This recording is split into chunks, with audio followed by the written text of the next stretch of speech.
break down the door. This is our son's apartment. The pounding rattled the frame, each thud echoing like a ghost Naomi Reed had long tried to forget. Barefoot, she stood on the other side, the morning light slicing through the blinds like judgment.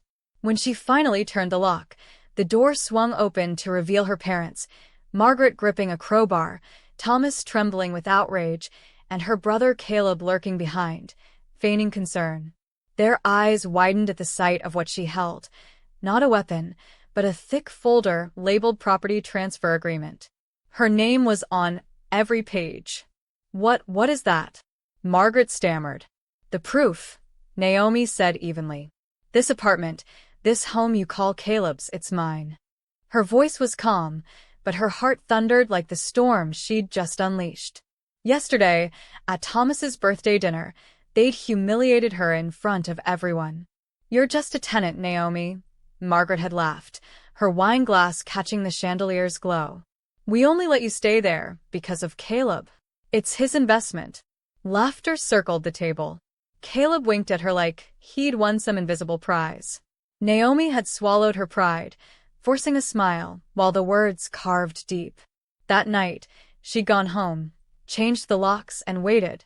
Now, as her family stood outside, she finally had the truth in her hands, signed, sealed, and legally hers.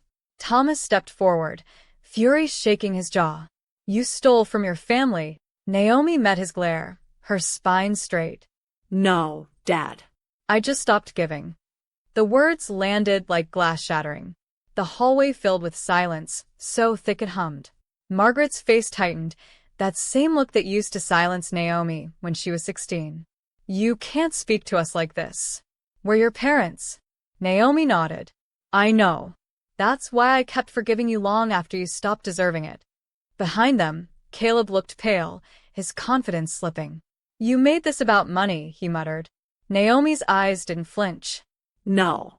You made it about ownership. I just reclaimed mine. They stared, speechless, as Naomi set the documents on the hall table. I didn't steal your son's apartment, she said firmly. You lied about who bought it. I signed every paper, trusted you with my savings, my credit, my name. So tell me again, how does this belong to Caleb? Margaret's face strained of color. Thomas turned sharply to his son. Is that true? Caleb hesitated. She offered to help. It was supposed to be temporary. 7 years isn't temporary, Naomi replied. Her voice was steel. You all came here to break down my door. Turns out, it was never yours to open. She stepped back inside, calm now, and closed the door. By evening, Naomi's phone wouldn't stop buzzing. First Margaret, then Caleb, then unknown numbers, relatives who hadn't spoken to her in years. The first voicemail, Naomi, please, we didn't mean to upset you. You've always been too sensitive. Come talk before this gets worse. The second, Thomas's cold tone. Return the property paperwork before we involve lawyers. The third, Caleb's sneer. You think this makes you the hero? You'll regret embarrassing us. Naomi poured a glass of wine, turned her phone face down, and exhaled. Her apartment was quiet for once. No shouting, no guilt, no demands. Just peace. She wandered to the window, the city lights flickering like new beginnings. For years, she believed peace came after forgiveness. Now she knew it came after silence. A knock broke the calm. Standing at the door was Darren Cole, her upstairs neighbor, holding a half-eaten pizza. You okay? Heard some yelling this morning. Naomi smiled faintly. Family stuff. I'm fine now. He studied her. Fine never sounds fine, but okay. Just don't let them guilt you back into chaos. She nodded. I won't. When he left, she whispered to the empty room. I'm done being the apology for other people's choices. Outside, thunder rolled. Tomorrow, she'd go to the bank to finalize everything. Tonight, she'd sleep with both locks secured, not out of fear, but gratitude. By morning, the storm had passed. The world outside gleamed clean, like something had been washed away. Naomi brewed coffee and smiled at the confirmation on her phone. Property fully registered under Naomi Reed. No shared signatures. No cosigners. Freedom. 10 minutes later, the doorbell rang. Margaret stood there, lipstick smudged, eyes swollen. "You're destroying this family," she whispered. Naomi's hand stayed on the doorframe. "I'm setting boundaries. There's a difference." Margaret tried to step inside. Naomi didn't move. "Lena." "It's Naomi. You've forgotten our sacrifices." Naomi's laugh was quiet, pained. "Oh, I remember. Every double shift so Caleb could study abroad. Every bill I paid to protect your credit. Want me to keep going?" Her mother's face hardened. "You've always been dramatic." "No," Naomi said softly. "I just stopped being scared." Margaret's tone shifted. "Your brother's business is struggling. The least you could do is transfer the apartment. You don't even need it." Naomi froze. Then, slowly, she exhaled. "You taught me one thing, Mom," she said. "Family only counts when it's convenient. So no, I don't need to, and you don't get to decide what I keep anymore." Margaret's tears didn't move her this time. "You'll regret this," she muttered. "Maybe," Naomi said. "But it'll be my regret, not yours." As the door closed, peace felt heavy, but earned. By midweek, whispers began. Caleb filled his social media with vague posts about betrayal within. His friends, many Naomi once knew, posted sympathy. "She stole from her own brother. She's unwell."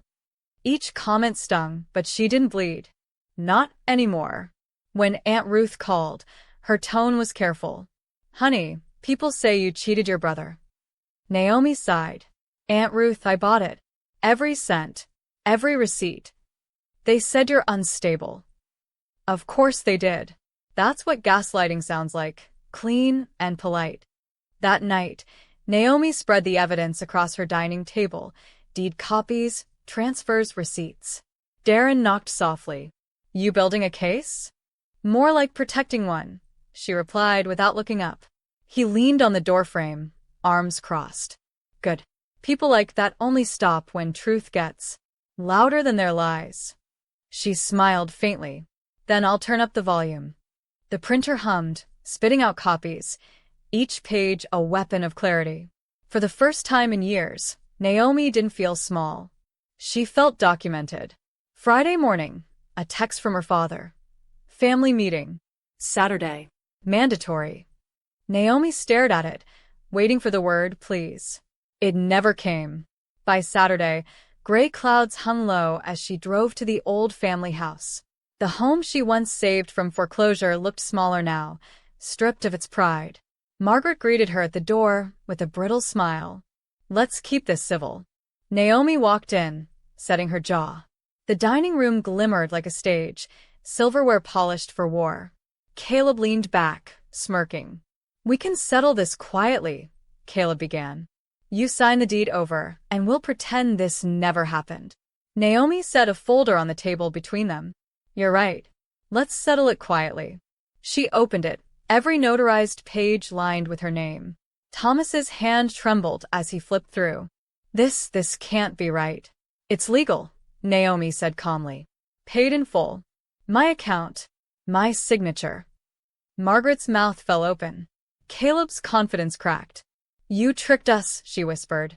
"No," Naomi replied. "You underestimated me." Caleb slammed his palm on the table. "You think a few papers make you better than us?" Naomi met his glare. "No." "Just freer." He laughed bitterly. "You've always been jealous of me." She tilted her head. "Jealous of what? Your debt? Your excuses? Your reputation built on my labor?" Caleb's jaw flexed. "You've ruined everything. People are talking about how you betrayed us." Naomi's voice dropped low. "I didn't betray family. I just stopped being your safety net." Margaret's composure finally broke. "Please, Naomi. We can't lose that apartment. Caleb needs collateral for a loan." Naomi stared at her, the woman who once called her too sensitive. "That's not my problem anymore." Thomas's voice thundered. "You're selfish." She turned to him, eyes steady. "For 10 years I gave. I paid. I forgave. You called it love. But it was survival. I'm done surviving." Silence, thick in the air. Caleb muttered, "You'll regret this." Naomi gathered her folder and whispered, "Then it's a good thing I finally found out who I am." She walked out without looking back. Behind her, their house, once her shelter, now a symbol of everything she'd outgrown, grew smaller in the rearview mirror. The road ahead shimmered in late afternoon light. For once, the destination didn't matter. The drive was freedom. At a red light, Naomi caught her reflection in the mirror, calm, composed, alive. Within days, the fallout spread like wildfire. Caleb's loan application was rejected. The bank had verified ownership. Margaret sent a long text filled with Bible verses about forgiveness. Thomas's only message read, "You made your point. Now fix this." Naomi chuckled. That had always been their family motto. Break something, then hand it to her to mend. But not anymore. At a downtown diner, Naomi sipped coffee, her reflection shimmering in the metal pot beside her. "You look lighter," Darren said, sliding into the booth. "Maybe because I stopped trying to earn what should have been given," she replied. He smiled. "That's freedom. It's loud at first, then it gets quiet." She nodded, looking out the window at people rushing by, each carrying their own invisible war. That night, Naomi opened a letter from the city's housing department. Inside, an invitation to join a business mentorship program. Her design work, the side hustle she'd nurtured after night shifts, had caught someone's attention.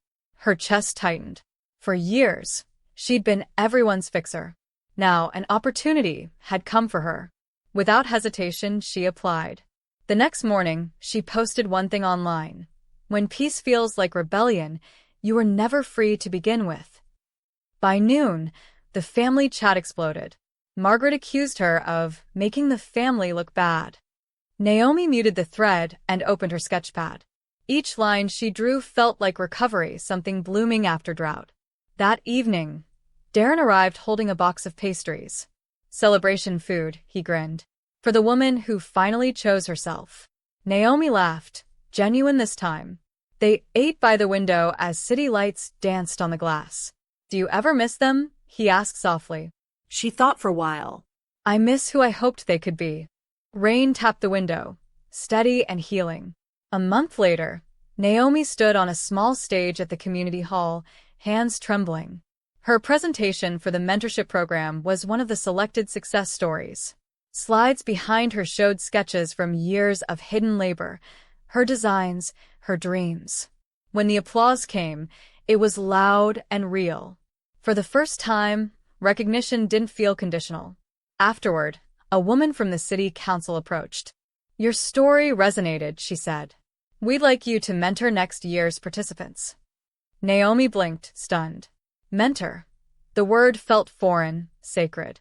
"I'd be honored," she said, her voice trembling with pride.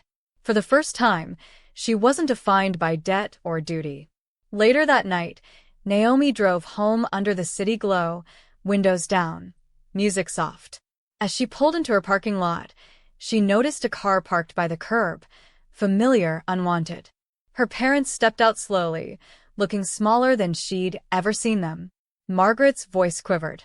"We just wanted to see you. We heard about your talk." Thomas looked at the ground. "You did good, Naomi." For a second, she searched their eyes for sincerity. There wasn't much, but maybe a spark. "I appreciate you coming," she said calmly. "But I don't need fixing anymore. I'm good." Margaret's tears welled. "Can we start over?" Naomi hesitated. Then, gently, "Maybe someday, when it's not just because you lost control." She stepped past them, up the stairs, each step a line between past and present. Inside, her apartment glowed warm. The air smelled like coffee and peace. Her phone buzzed, a message from Darren. "Proud of you. Dinner tomorrow?" Naomi smiled. "Always," she replied. As she locked the door, she didn't do it to keep people out, but to protect the peace she'd built. She leaned against it, eyes closed, breathing steady. The walls around her weren't just shelter anymore. They were proof of survival. Outside, the city hummed, alive, restless, endless. For years, Naomi had chased approval, mistaking endurance for love. Now, every breath she took was hers alone. Freedom didn't roar. It whispered. She poured another cup of coffee, the smell rising like quiet victory. Through the window, dawn painted the skyline gold. Naomi smiled, whispering to herself, "Freedom isn't when they stop holding you back. It's when you stop holding on."